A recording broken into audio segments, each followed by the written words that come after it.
तुमच्यावरती हल्ला झाला, नेमकी तो प्रकार कशा घडला होता? काय त्या दिवशी घडलं होतं? काय झालं होतं त्या दिवशी? माझं नाव नितीन विजय जगदाळे. घटना रात्री 22 तारखेला 22/6/2026 रोजी रात्री 11:30च्या दरम्यान मी पूर्ण दिवस रिक्षा चालवून रात्री संध्याकाळी घराकडे येत असताना रिक्षाच्या मागे 2-3 कुत्रे लागले होते माझ्या. म्हणून मी रिक्षा थांबवून त्या कुत्र्यांना हाकलण्यास थांबलो होतो. म्हणून तिथले ते 2 जण थांबले होते, वडील व त्यांचा मुलगा नंदू गायकवाड आणि नोहा गायकवाड. त्यांनी मला बोलले की कुत्र्यांना हाकलायचं नाही, कुत्र्यांना मारायचं नाही, म्हणून मला त्यांनी शिवीगाळ करण्यास सुरुवात केली. तर मग मी त्या घरी गेलो असताना परत मी माझ्या घराकडे इकडे येत असताना तर परत ते कुत्रे मागे लागले, म्हणून मी परत त्या कुत्र्यांना मारायला गेलो. त्यांनी मला डायरेक्ट मारण्यास सुरुवात केली व फोन करून मला यांनी 5 ते 6 जणांना बोलवून घेतलं. तर ते पोरं कोण होती ते माहिती नाहीत मला. फक्त आता जो गुन्हा दाखल झालाय माझ्या म्हणजे त्यांच्यावरती गुन्हा दाखल झालाय, त्या गुन्ह्यामध्ये त्या तिघांचीच नावं आहेत फक्त, व इतर आरोपी आहेत ना त्यांची नावं घेतलेली नाहीयेत त्यांनी. ते नेमके कोण होते? गाडीवरून आलेले नेमके कोण होते? त्यांचे सहकारी किंवा मित्र परिवार असू शकतो त्यांचा.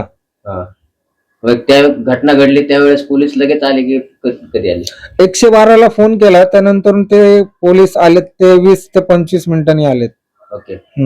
मग त्यानंतर प्रोसिजर करून त्यांच्यावरती कारवाई झाली नाहीये का? नाही.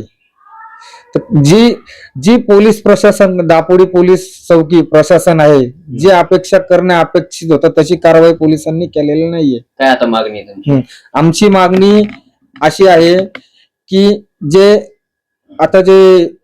हे कॅमेऱ्यामध्ये व्हिडिओ फुटेज आहे, त्या कॅमेऱ्यामध्ये 7 ते 8 जणांची फुटेज दिसते, माणसं दिसतात त्यात. तर जो गुन्हा दाखल झालाय त्यांच्यावरती, त्या गुन्ह्यामध्ये फक्त तिघांचीच नावं आहेत व इतर कोणीही नाहीये. तर त्यांची नावं त्यांनाही अटक करण्यात यावी अशी आमची अपेक्षा आहे. कशाने मारहाण केली तुम्हाला? काय तिथं लोखंडी रॉड होते साहेब, परत दगड होते, परत शस्त्र असतील त्यांच्याकडे, त्यांनी मला मारहाण झालेली आहे त्यांनी.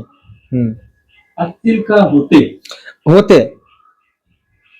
आणि घटना घडल्याच्या नंतर पोलीस स्टेशनला तुम्ही गेल्यानंतर पोलिसांनी तुम्हाला मदत केली का?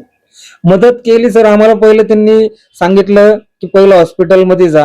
हॉस्पिटलमध्ये आम्ही जाऊन ट्रीटमेंट करून आल्यानंतर परत पोलीस प्रशासनाने आम्हाला रात्री सुमारे 2 वाजल्यापासून सकाळी 6 वाजेपर्यंत 6 ते 7 वाजेपर्यंत आम्हाला पोलीस स्टेशन मध्येच बसवून ठेवलं. कारण का की पोलीस अधिकारी जे आहेत ते पेट्रोलिंगला गेले होते, म्हणून या कारणासाठी. यापुढची तुमची काय भूमिका असणार आहे? काय कशा पद्धतीने पोलीस स्टेशनकडे तुम्ही न्याय मागण्याचा प्रयत्न करणार आहे?